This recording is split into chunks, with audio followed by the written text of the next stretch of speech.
मराठा समाजाच्या आरक्षणाच्या प्रश्नावर विशेष अधिवेशन बोलवावे, अध्यादेशाचे कायद्यात रूपांतर करावे या प्रमुख मागणीसाठी मनोज जरांगे पाटील यांनी सुरू केलेल्या बेमुदत उपोषणास पाठिंबा म्हणून सेलू तालुक्यातील सकल मराठा समाजाच्या वतीने 16 फेब्रुवारी रोजी पुकारलेल्या जेल भरो आव्हानास जोरदार प्रतिसाद मिळाला होता।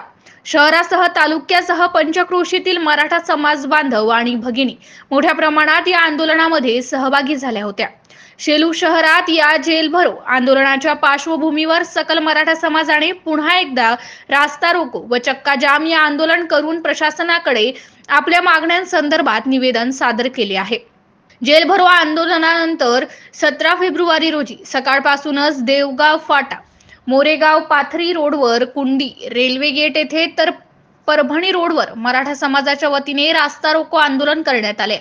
जोपर्यंत मागण्या मान्य होत नाही तोपर्यंत लोकशाही मार्गाने आंदोलन चालूच राहील अशी भूमिका सकल मराठा समाजाने घेतल्यामुळे या आंदोलनादरम्यान सेलू तालुक्यातील जनजीवन काही काळासाठी विस्कळीत झाल्याचे दिसून येते।